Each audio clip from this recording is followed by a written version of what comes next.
Girl, our host, Chandrea, at one point, she is so mad. Mm-hmm. She is like, at one point, so mad, she is almost pounding her fists on the table. I know. I love her. Don't you love her? I really do. And I love why she's here. I hate why she's here. I'm sorry. Ugh. I just love how she's true. Let the women do the work. She took matters into her own hands. Don't get on her bad side. No.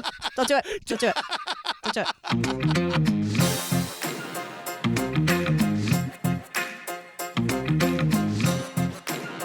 Hi, Jillian Benzavalli. Hey, Patrick Hines Banana. You guys, if you're looking for more Jillian and me, join us on the Patreon. It's over 150 full bonus ad-free episodes to download and binge right this second, girl. Yeah, all those long-term series, 6, 7, 8 parters. The Vow, The Jinx, Making a Murderer, The Staircase. Oh, A Wilderness of Error, girl. This is the case of Jeffrey McDonald with Errol Morris. Mm-hmm. It's what we're currently doing. I am obsessed. This is the case we text about in between recordings the most. Yes. We've never really done that before. We're just like, girl, check this Reddit thread. What's up? I know. Yeah. You guys, A Wilderness of Error. Oh my God. Get thee to the Patreon. I am obsessed. Or as Steve Tipton calls it, an error of wilderness. He's so pretty. I love him. I know. You can also find ad-free versions of these episodes, Corona check-ins, after parties. The Patreon's where it's all at. Yeah, we're doing some video stuff too. Yes. There's just a lot happening. Also, you guys, get in the Facebook group. It's True Crime Obsessed Podcast Discussion Group. If you're looking for more true crime friends, a place to just find other weirdos, a place to find suggestions for other documentaries or podcasts to listen to, just come find your people in our podcast group, you guys. Yeah, people who get the references from this podcast, I always say, because people those are my favorite first posts. Hi, just found the group. Yeah. I keep telling my husband to give it a goog. He seems to not get it. My coworker looked at me like I was crazy yesterday when I said bears were gonna bear. These are your people. We get it. We get all of it. Come hang.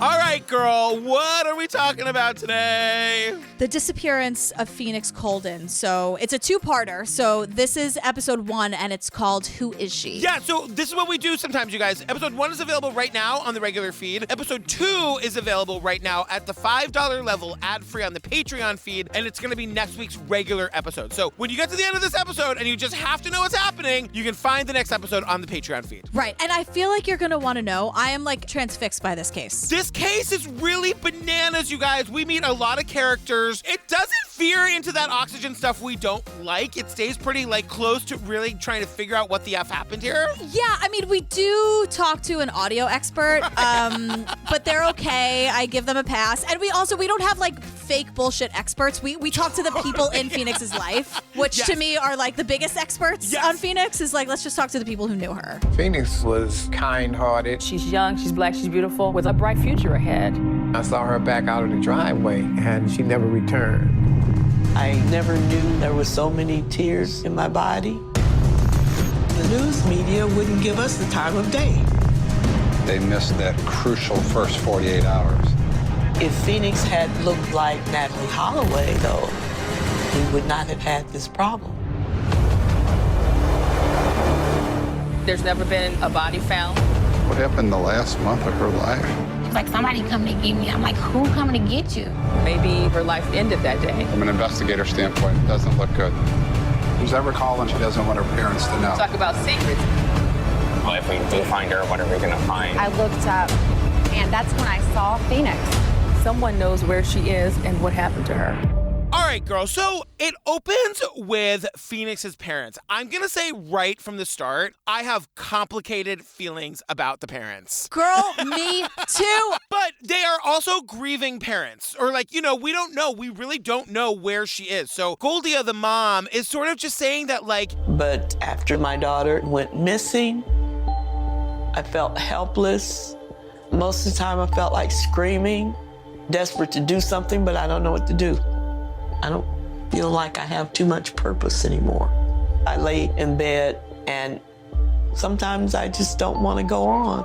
There are moments I don't want to go on and I just have, yep. Right. I'm always shocked that we get parents who speak in full sentences and aren't hysterical on the floor. And that is not a shade thing. I don't know how I would be able to sit with the camera and the lighting and signing a police form to be in a documentary to talk about this horrible, traumatic thing. I don't get how people are able to do it. I want to point this out at the top. We're going to talk about this a lot. I think one of the reasons these parents are so put together is because they know that this case, their daughter's missing person case, did not get coverage. The mom tried. The media does not not tend to cover missing people's cases in general, and especially missing people of color. And so I think that's one of the reasons why the parents are like, no, we've got flashcards of every point we want to make and every single thing we want to say, and we're going to look straight into this camera and we're going to get it all out. Right. And so Phoenix Coldon is black, we should say. Yes. So Lawrence is her dad, and Lawrence says it's December 18th, 2011. Lawrence saw Phoenix get into her car in their own driveway. Phoenix was living at home, and she backed out of the driveway, and then he says, and she never returned. She was 23 when she went missing, and her mom is like... She was 23 years old. She's 30 years old now. 30 years old. She says she's 30 years old now, and then she says it like with periods. She's like 30 years old. Right. And so the police haven't updated them in like 3, maybe 4 years. And immediately we're back to like, no one took it seriously. Nobody cared. Except, wait, hold on. I'm going to correct myself. Except for Chandrea Thomas, local reporter, badass, and not here for your shit. In the beginning, the Coldons were struggling to get coverage for Phoenix's case. And me, as a black woman, I thought she's young, she's black, she's beautiful, she has a bright future ahead. And people need to know what happened to her and not throw her story away.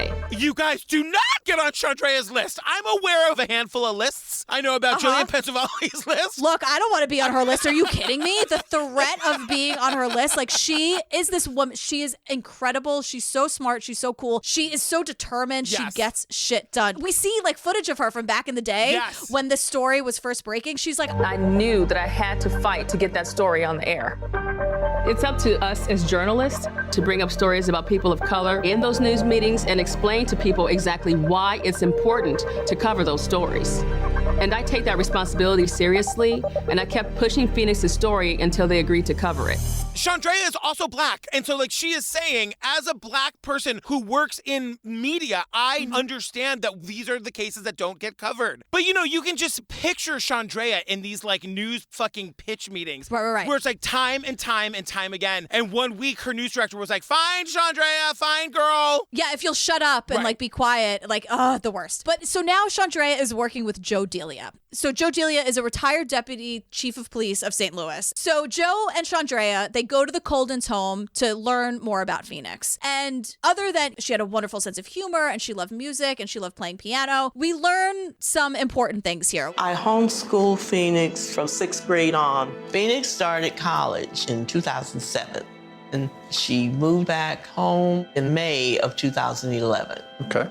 They don't really focus on this here. Those dates are important because basically when she left home in 2007 to go to college, she was experiencing freedom for the first time in her life. Like, we are going to find out how strict these parents were and how under their thumb she was. So just keep that in mind as we're talking about like Phoenix going away and coming back. Right. So she moved home in May of 2011, and by December 18th of that year, she went missing. So Chandrea is like, let's go back to the day she went missing. Yeah, so it's December 18th, 2011, and we get the day. And like basically the mom and Phoenix go to church where Phoenix played in the bell choir, girl. I know.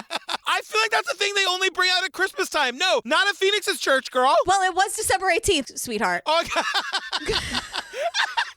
You know what? I just proved my own point. Bell choir, just 1 month a year, you guys. It's a very low commitment. But she was a musical person, so she was probably playing something. But it's also like, how do you look? I know we've got bigger fish to fry. How do you learn to play the bells? Is there sheet music? How does it work? And it's not bells. There's an instrument of bells where it lays across your legs and you hit it with That's called a xylophone, girl. But they call it the bells too. When I was little... Look, I'm just telling you guys, when I corrected Jillian just now, I got the look and I was immediately afraid I was on the list. No, I'm sure you're right. Yes, I know it's also a xylophone, but I was told back in 3rd grade that it was also called the bells. Okay, fine. You're on the record. So church at 11, they get home around 2. Well, because they stopped at the store. It wasn't like a 3-hour church thing. Right. It's a lot of bells. It goes on for hours and hours. 3 hours is a lot of church. I don't care who you are. Even God is like, oh, girl, that's too much for me, girl. You know what? I think God would say if she were here, she'd say, cool 15 minutes, you're in, you're out. Do the whole don't be dicks to anyone, be nice.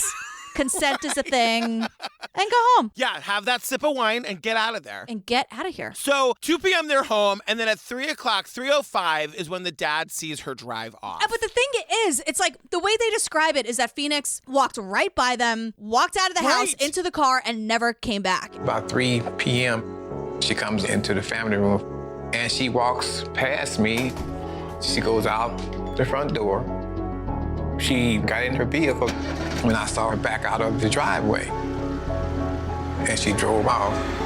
You guys, I think that's an important detail too. Yeah, I'm like, wait.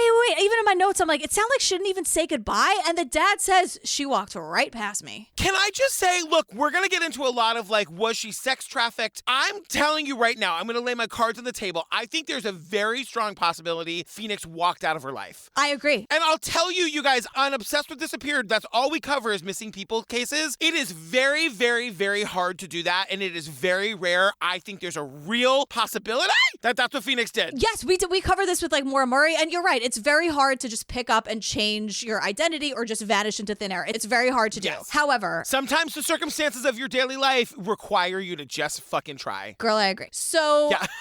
You know, she's away for the night. It's like the next day, she's not back. And so they call the cops the next day. And the mom tells us at the kitchen table, where as you know, all the good stories happen at the kitchen table. All the tea, like all the good shit happens at the kitchen table. And so she's telling Chandrea and Joe, like, I called the cops. And the cops are like, oh, she's 23 years old. Like, she's an adult. She doesn't have to tell you where she's going. And Goldia, the mother, goes, I just told him, I don't know what wolves raised you, but that's not how we do things here.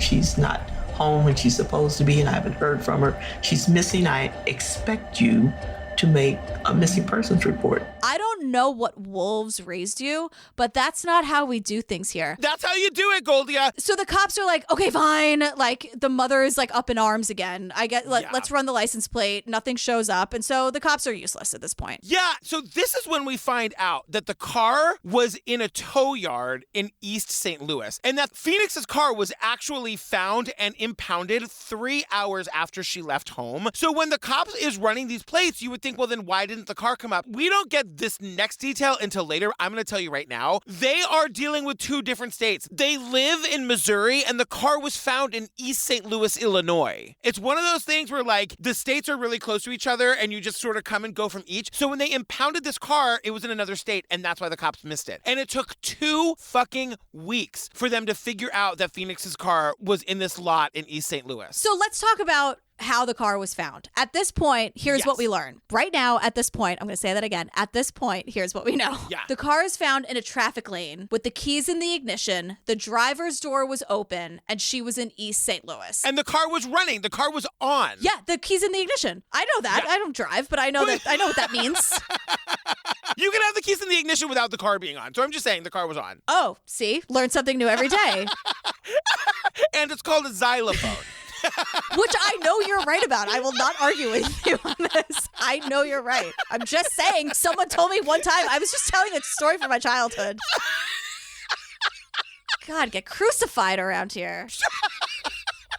I'm just so used to being the wrong one all the time. I'm enjoying my moment. So the car is found in East St. Louis. A little bit more about East St. Louis. It's crime-ridden, wrought with vacant lots, dilapidated housing, drugs. I'm like, she didn't take it there. Oh my God, you guys, they don't want you to buy a house in East St. Louis. It is crime-ridden, their words, not mine. Vacant lots, drugs. They also say that the car was found next to Interstate 70, which we hear 50 times is, quote, and that's the sex trafficking superhighway of America. Okay, stop it. Everyone shut up, pull over. Hopefully not on Interstate 70 or whatever. Here's my thing. If something can be named the sex trafficking superhighway of America, can it not be the sex trafficking super? If you are aware that is what happens there, can we just make it that doesn't happen anymore? In what universe? Remember the episode where we were talking about the known dumping grounds? You guys, if it's the known dumping grounds, we want floodlights. I want the floodlights. We want 24-hour surveillance. If it's the sex trafficking superhighway of America, can we get some roadblocks? Can we get some pit stops? I feel like if it's called that, there's no reason it should still be that. Does that make sense? We know what it is. We know where it is. We know what it is. There's no reason it should be the sex trafficking superhighway of America for 5 minutes at the most. And then immediately shut the fuck down. You guys, Jillian's Law. I'm telling you, it's going to be the top-rated TV show on HBO. To be able to, for all these years, I know. Joe Delia, he was there, and he's like, I gotta tell you, it's just like it just happened. Like it happened to all of us, and there's absolutely nothing we can do about it. Like we have no control over the fact that we know full well how dangerous this area is. But no, just fuck it. Oxygen will come and do a goddamn documentary about it. Who cares? What? So Joe and Chandrea are back in the neighborhood where Phoenix lived at the time. And so Joe says to Chandrea, like, well... You know what we need to do? What's that? We need to do an old-fashioned neighborhood canvas. All right, let's do it. We're going to do an old-fashioned canvas, girl. They're going door to door and, like, asking the neighbors what they saw because you have to remember this case did not get a lot of attention. So we don't know if the cops ever actually did a canvas of the neighborhood. And we meet the neighbors, and the most important thing we get out of this is that we find out that there's a girl named Akira who lives in the neighborhood who was Phoenix's best friend. And basically, Joe and Chandrea are like, we need to find her and talk to her. Right. Because, like, being the best friend, like, if anything was going on in Phoenix's life, she would probably know about it. Right. And in the middle of this, we kind of take a little bit of a turn to talk to Kat Summers. And Kat Summers is a sex trafficking survivor, and she helps others recover, and she is like, whatever happened to Phoenix has got earmarks of trafficking.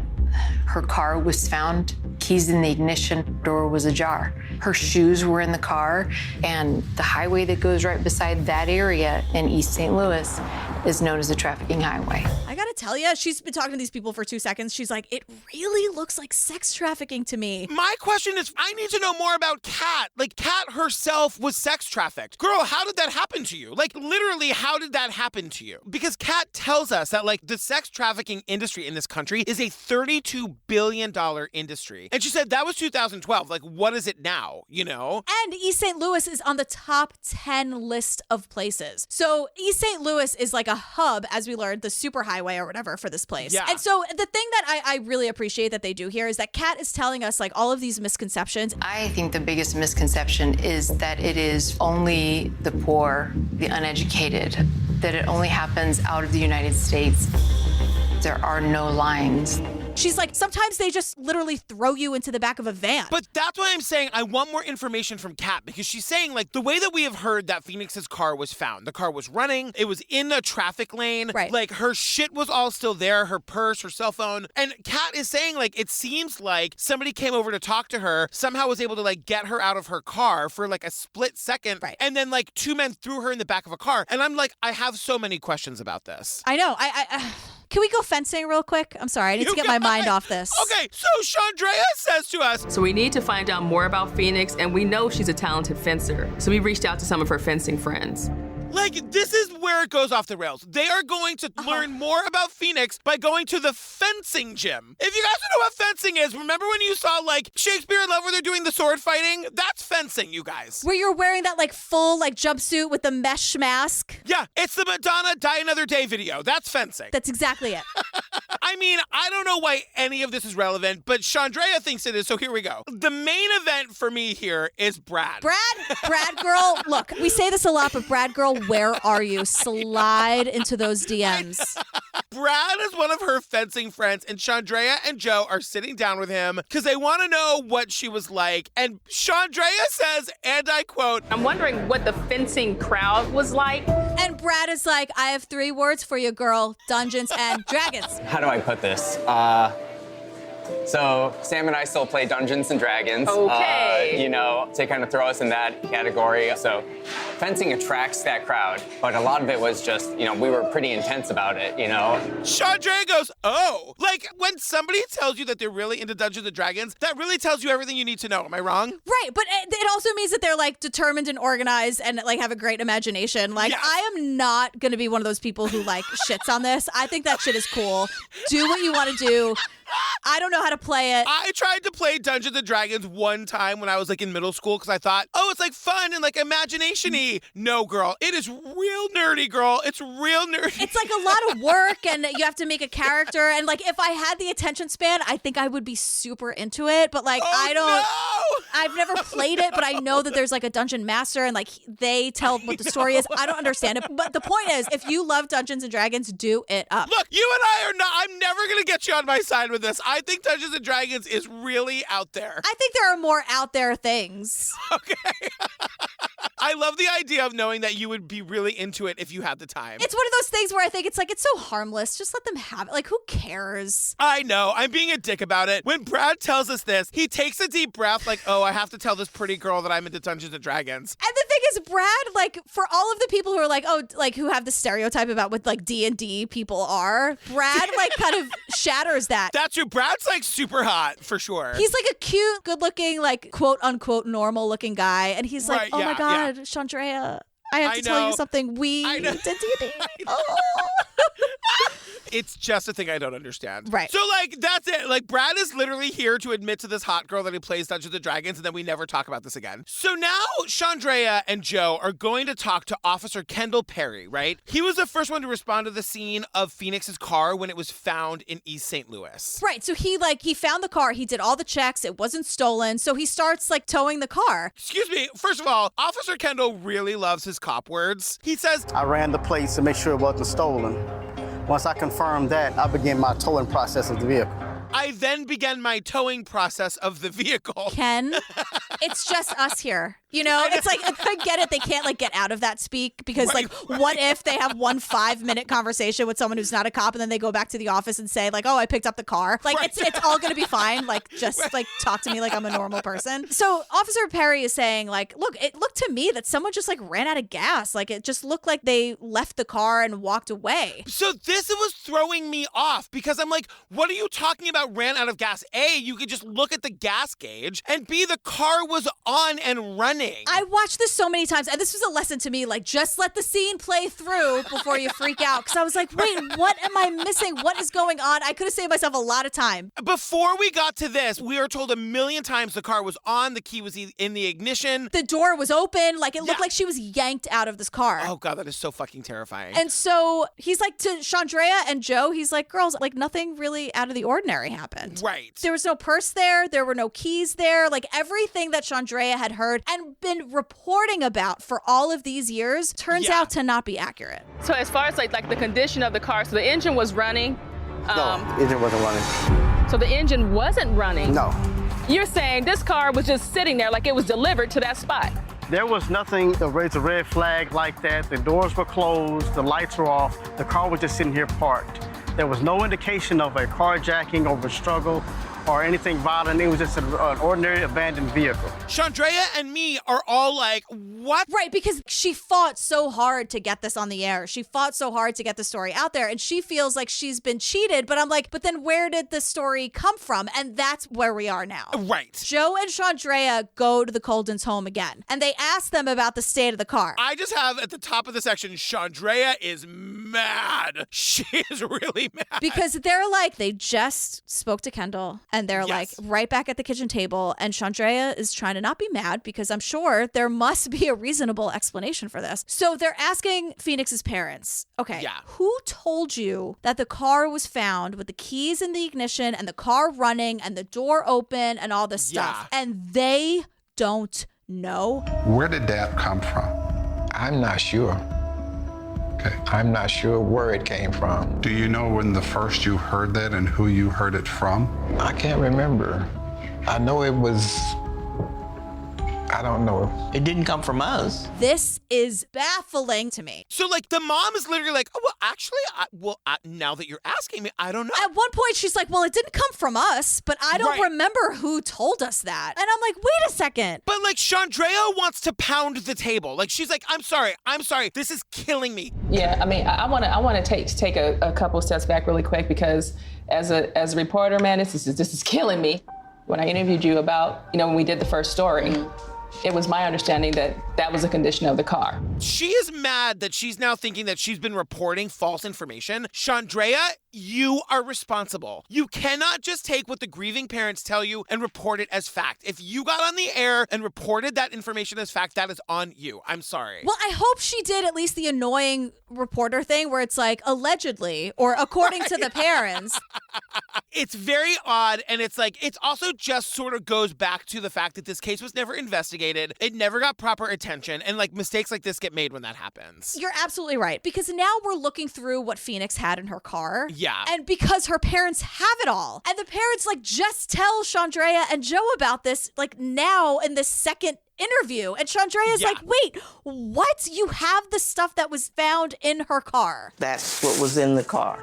Pair of socks, some, what do you call these things? CDs? CDs. Highlighter. Is this lotion? Now, what is this right here? What's this? I think it's something from a telephone company. So, like, Officer Kendall also isn't right, because he's like, the only thing he can remember being in the car is an ink pen, as he keeps saying. But it's actually like what, like a fountain, like a quill and ink? Like, what are you talking about? Yeah, but there was actually like a ton of stuff. Her shoes, that's the thing that I always come back to. Her fucking shoes were found in the car, right? And then like the mother doesn't know what a CD is. Like that moment happened. I have these like really exasperating calls with my mother too, where like she can't remember things or doesn't. And like, I know I shouldn't get frustrated, but I do. And I felt very seen by Chandrea in this moment. Right. I'm going to say something horrible here, but like moms are annoying, parents are annoying. But when you talk to your mom about stuff, you're also not talking about a murder. And so like when we hear that they discover a T-Mobile bill that went into collections and the mother is like, wait, this isn't our bill. And I'm like, are you saying you didn't notice that? Are you saying you didn't totally analyze everything in that box from your missing daughter? And suddenly you're just like, oh, what could this be? And you've had this in your possession for 6 years. And it's like, it is what kind of makes this documentary great, is that like we are seeing in real time Joe and Chandrea realizing the significance of this found cell phone bill that the parents have had for 6 years. And that's what Joe is saying, like, wait a second, like... Were you guys paying her T-Mobile bill? Yes, we were on a family plan. Was that your account? Let's see. Because that's a T-Mobile bill that went into collections. It's a collection agency. This is not, no. So this is another phone that she had? Evidently. If we know that Phoenix was on the family plan, that's the cell phone that everyone knew that Phoenix had, but now we see that she had another one. What kind of secret life was Phoenix actually living? Yes, of course. But my question is, how are you just now, 6.5 years later, as the mother, discovering new things in that box? Like, that makes me, I just can't, my mind won't do it, girl. I know.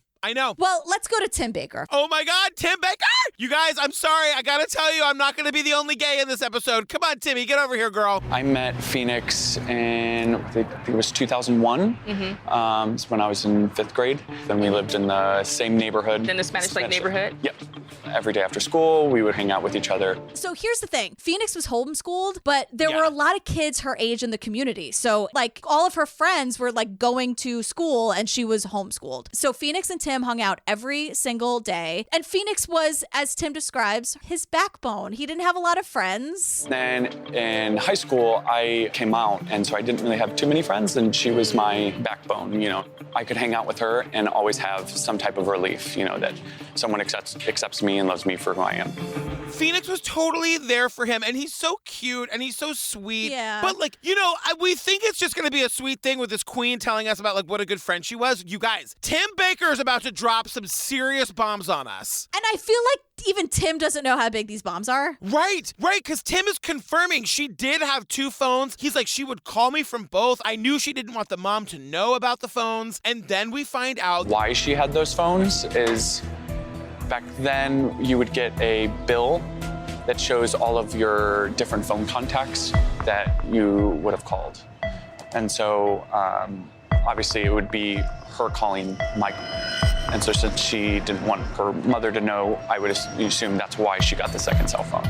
he is saying the reason she had the second phone was because she had this secret boyfriend that she didn't want her mom to know about. And she also wasn't really going back to college. She was lying, saying that she was going back to college. So Phoenix was lying on 2 levels here. She was saying she was going back to college. She actually wasn't. And she had this boyfriend named Michael. And Tim is like, well, obviously she had that second phone because she didn't want her super overprotective parents to know about this Michael guy. And it's so funny because I'm like, this Queen Tim with her truth bombs, because Tim says something and then it cuts to Chandrea and Joe and their eyes pop and then it cuts back to Tim and he's like, what just happened? And then he says something else and then Chandrea and Joe's eyes pop. It's hilarious. I feel like they're like clutching each other's knees under the table like, girl, you heard that, right? Oh my God, oh my God, oh my God. So everyone's shocked. I'm shocked, you're shocked, we're all shocked. Who is Michael? What is going on? Michael is Phoenix's boyfriend. They are living together. She was lying that she was at college. She was really living with this Michael character. And Tim just reiterates, considering, her parents are strict, very religious, it was kind of don't date until you're married. The policy was you don't date until you're married. And I'm like, it's a cute mistake. I know what he meant, but that's how strict they were, that like they really did not want Phoenix to be out in the world in any way. Like, she's 23 years old. Why do you have dating rules for her? I know. And like the whole reason she stopped living with this boyfriend was because the mom and the dad are like, it's been really cute with your freedom, but it's time for you to move home now. Exactly. So like this is where we're starting to see like, oh shit, she was kind of a prisoner in her own home. And the thing about this boyfriend, Michael, we learn is that he was the last person to talk to her according to the phone bill on the day that she went missing. So Chandrea and Joe go back to the parents' house and they're sitting down with them and they literally say to her like, so Michael, he was her boyfriend at some time. You found out later. We found out later after she went missing. We found out. And they were living together and you got tricked. Yes. So they were living together and you got tricked? And the mom goes, yes. And the thing is, like, we get this story that the mom had been to Phoenix's apartment where she was living with boyfriend Michael. And the reason Goldia is so offended that she was tricked is because she was like, girl, I searched the closets. I searched under the bed. She was like, look, she was already assuming. It was one of these situations where like Phoenix was so sheltered and the mom just always assumed she was doing something wrong all the time. So the mom was like, she was like, look, I searched for the secret boyfriend. I found nothing. I looked through the closets. I looked through the kitchen. I looked through the refrigerator. I looked through the bathrooms. Can you imagine 23 years old and Barbara Pensavalli is going through your shit trying to find out if you have a secret boyfriend? No. And you know that mom was not thrilled about the gay friend either. You know she wasn't. Oh, no, that was a bigger secret than the boyfriend was. You know, we learned about the boyfriend, Michael, the night before Phoenix went missing. They were on the phone for an hour and 15 minutes. And when this guy, Michael, was questioned about this by the cops, he claimed he didn't remember what they were talking about. So this Michael guy is shady as hell. And guess what we gotta do, girl? We gotta go track him down. Of course, we're going to find Secret Mike. We see Chandrea calling this Michael guy and leaving a voicemail. And then it just says 3 days later. And Chandrea's like, yeah, he never called me back. He doesn't want to talk to me. Well, yeah, right, of course. So Joe is like, oh, we're going to go to his apartment and we're going to get him to talk. I've done this for a long time. And so they bring security with them just in case. Since we don't know where Mike B fell into the investigation, and we're not sure what we're getting ourselves into going to his apartment, that's why we're bringing security with us. Brennan, did you see him when he was outside before? And what did you see? All I saw was a man in a purple shirt going into his apartment on the 3rd floor of that building. And it's like Chandrea and Joe in one SUV and like an SUV behind them full of security people. Like they really think this guy Mike's gonna go off the handle. Right. And so Joe sends Chandrea to the door. He's like, security will be there with you. Have fun, kiddo. And I'm like, what the? He just sends her off. We spent 10 minutes with the security and we don't know what we're going to get. We don't know who the secret Mike is. But okay, Chandrea, bye. And I'm like, Joe. Ready to go. All right. I'll wait here for you. Security's going to go with you to keep you safe. Okay. I'll give you the scoop when I get back.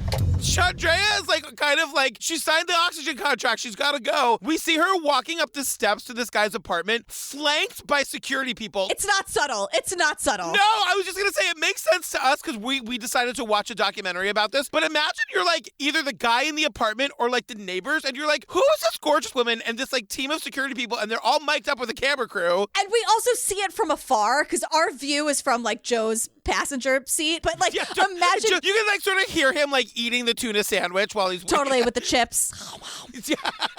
Lay's salt and vinegar. But yeah, imagine like just with the big light, the PA, like, Chandrea, can you just do a mic? Just 1, 2. Could you just tap the mic? 1, 2. Can we hear you? Okay, great. And then they have to do it again. They're like, sorry, fuck, we actually weren't rolling. Can you walk up the stairs again? And she's like, or you can just watch me knock on the door. Like, why do we have to take it from 1? Why do we have to go back to 1? Everyone is also kind of afraid this guy Mike is going to come out of the apartment shooting. Like, can we remember that there's an actual maybe dangerous person there? Right, but is it? It's just like her secret boyfriend because her parents were really overprotective and like we're putting a lot on Secret Mike here. I know. But like the long and the short of it is they knock on the door, we hear them knock, they wait for a few minutes, bada bing, bada boom, Chandrea's back in the car. Okay. What happened? Well, we knocked. We actually ended up knocking on 2 doors, and no one would come to either door, but it sounded like there was someone inside of the apartment. He knows we're looking for him, and he clearly doesn't want to talk to us. Yeah, he was in there. He didn't come to the door. Which, can I just also say, none of that ever makes sense to me. If there's a camera, I'm talking. Whether I did the murder or not, if you bring a camera, I'm going to talk. I know. It takes all kinds, right, girl? It does. I love you for you. But all of this could have been avoided because we meet Officer Ben, who's, 22? Officer Ben, who's very adorable, but he's definitely wearing his dad's suit to work today. I was going to say he just turned 18. This poor guy. And, like, he just wants to do this right. He just wants to say all the right things and not say the wrong things. We took photographs based on the contents in the vehicle we believe belonged to Phoenix. Now, we did not find a cell phone at that point in time. And he just keeps saying we, like, and I know what he means, like the general we, like the force has been working on this case, but Ben, girl, there's no way you've been working on this case for 7 years. He's like, we have tried really hard to solve this. But what Ben says is that, like, Secret Mike, like... I think he was the most cooperative, most upfront person that we talked to in this investigation. So, was he ruled out as a suspect?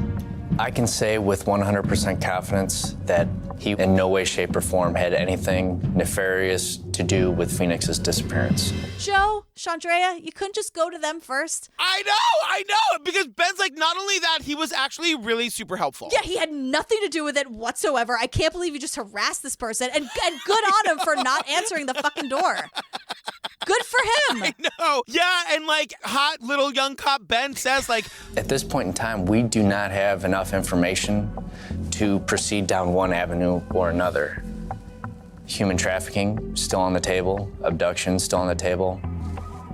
Being very honest, homicide, still on the table. Like, we don't know anything, girl. He basically is like, we didn't really look into it then. We're not really looking into it now, girl. We really can't help you. Please don't go back to that guy's house. Leave him alone. Right. So they're like, okay, we won't go back to Secret Mike's house, but we will go and talk to Phoenix's best friend, Akira. Well, they're going to try. So Akira has not agreed to an interview. Do you know who has? Her mom, Martini. Her mom, Martini. You guys, her mother's name is Martini, and how this woman is not in my life in some meaningful way, I do not understand. How she's not your mom, I'll never know.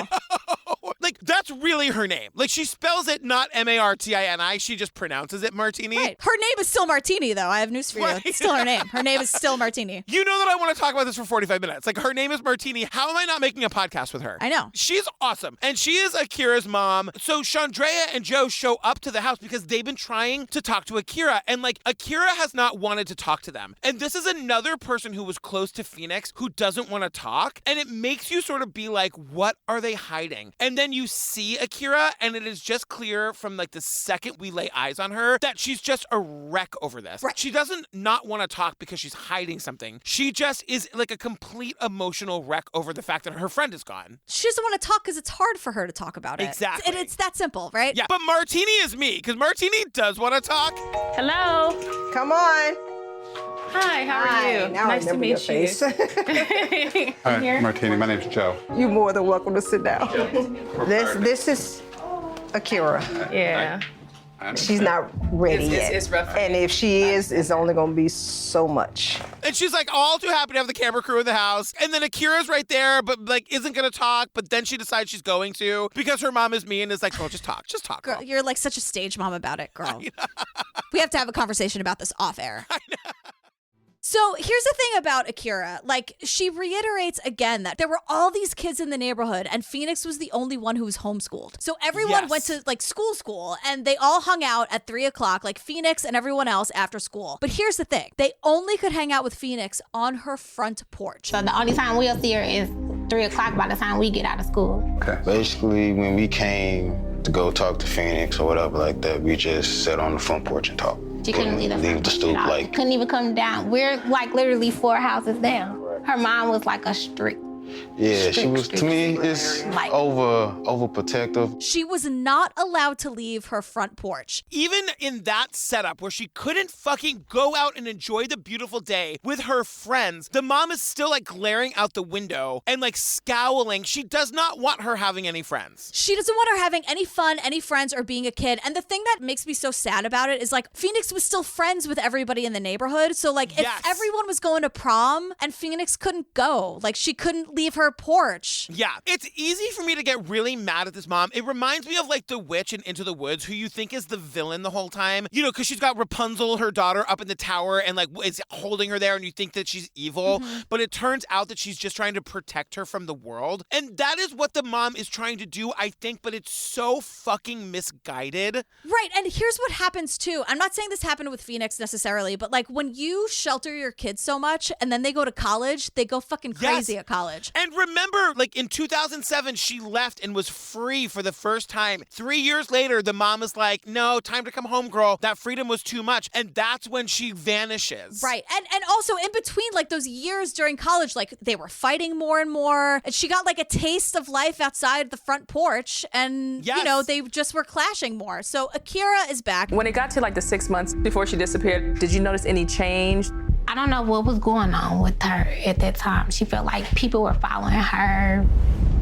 Her mom told me that there were people watching us in the park. Her mother was saying to Phoenix, people are watching you in the park, you gotta be careful. And Phoenix is now telling her best friend, oh my God, I think people are following me. Like my mom is telling me that people are watching me and like, I don't know what to do. And Akira just keeps saying like, wait, girl, what are you talking about? Like level with me. What are you saying? And Phoenix like can't articulate it, but it seems to me that it's like her mother was putting this fear in her and she couldn't really articulate it. And her best friend was trying to get her to, and she was like, I don't know, but I just feel scared and like I don't know what's going on. Yeah, and like this is where I have in my notes like, oh my God, was she just trying to get away from her parents? Like I know I've been saying that since the beginning of the episode, but it was at this point in watching the documentary that it really occurred to me like maybe she wasn't sex trafficked at all. Right. Maybe her parents were so over fucking bearing. She's now 23 years old. She's like gone out into the world and experienced life and freedom, and she realizes like the only way to get away is to just drop out of her life. It would take something that extreme for somebody to try to actually do that. And I'm wondering if this is her mom's tactic and it backfired. Like she was trying to scare her into staying home, saying, oh my God, you're being watched. And Phoenix was like, holy shit, I'm being watched. And I want to like see the world. And so I'm leaving. And the other thing about this that makes me crazy is that if Phoenix actually was kidnapped or sex trafficked, the mom has created such a bad, rough life for her that it looks like the kind of life you would want to run away from. Of course. So it makes the authorities less interested in looking for her because it also makes sense that she would just try to be escaping her life. You know what I mean? And like the more I talk about maybe she just dropped out of her life, the more I'm like, oh God, but what if she didn't? It's an evil, dark, horrible circle. Right. So now, like as if this can't get any crazier, we get this video that Phoenix filmed of herself.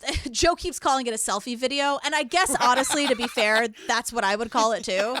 It's like a video she took of herself. It's like a selfie video. And I gotta say, like, look, it's not about this, but like she does film herself from underneath, which is not flattering for anybody, and she looks fucking great in this video. And the poor thing, honestly, she is talking, it's like a journal entry. I just want to start over. I just feel like I can't start the new me. I want to start over. I want a new me, and I feel like I can't. She's saying like people don't give a fuck about me. I just got to go out there and see things as they are. And she's kind of like repeating the same stuff. And then she starts to pray, and she's talking about like accepting the things she cannot change. And like this is a girl in trouble. Yeah, and like Joe and Chandrea, like they sort of put forth this idea that it's like equally as compelling evidence that she like ran away from her life, or she got mixed up in something illegal and dangerous dangerous and didn't know where to go for help or who to talk to about it, and that resulted in something horrible happening to her. Right. And the thing is, it's like when you think about how sheltered she was and how like the mom wanted dating rules when she was 23 and she couldn't leave her porch and all this stuff, and you think like maybe she just wanted to branch out and she branched out in the wrong way. Like, I don't know what's going on, but it's one of those things where like she was so sheltered and you're not sure if she was running away or running towards something or what's going on. Yeah, and so like the episode kind of ends with us finding out that there's another Mike. So Akira tells us that like original Mike, who we thought she had the fake cell phone for, Phoenix actually wanted to break up with that guy because there was a different Mike that she was really into. And Joe and Chandrea call him cell phone Mike. It was another Mike. He was a guy at the school. Well, in 2010, now she's living with Mike B. Mm-hmm. So was she dating both of them at the same time from 2010 on? I think she was. Cell phone Mike, and they track him down and he doesn't want to talk and he's directing them to his lawyer. But like we meet this cell phone Mike, he has an ex-girlfriend and we meet her. She doesn't want her face shown, but they meet her at like a restaurant and she has really interesting information about this guy. She had a restraining order against him. Yeah. And so she says like he began to just become more possessive and angry. And eventually it became where he was very emotionally abusive and mentally abusive. He would slam me against doors or slam me on the ground. And she says, you know, before I broke up with him, and around the Christmas of 2011, mere days after Phoenix goes missing, the girlfriend notices, oh my God, cell phone Mike is researching a lot of these missing persons cases, but he is specifically obsessed with Phoenix's case. He's Googling the shit out of Phoenix Coldon. Now listen, I think everybody who listens to this podcast, Chrissy Teigen included, is probably guilty of doing some like creepy Goog searches because of something that you're fascinated by. And that's what he says. Girl, I'm telling you, I'd be arrested for a lot of things. My whole communication style, my Goog history is the stuff of nightmares. I'm telling you, it happens. It happens. No, and so he's just saying like, no, girl, I'm really interested in this stuff. I think it's really interesting because she's questioning him specifically about Phoenix. Like, why are you so interested in that? According to this girlfriend, he says to her, he said, why are you worried about somebody that's dead? Joe basically falls over in his chair and he's like, did you say dead? And she says, yes. He said, why are you worried about someone who is dead? Right. Who happens to be my ex-girlfriend. And then it's like, bum, bum, bum. So you guys, this is how this episode ends. If you want the conclusion to this, go right now at the $5 level on the Patreon. Ad-free is our episode 2. We get answers and we get some non-answers. And Julie and I have lots of thoughts and opinions. So it's available for you right now and ad-free at the $5 level on the Pates. It'll be the regular episode next week.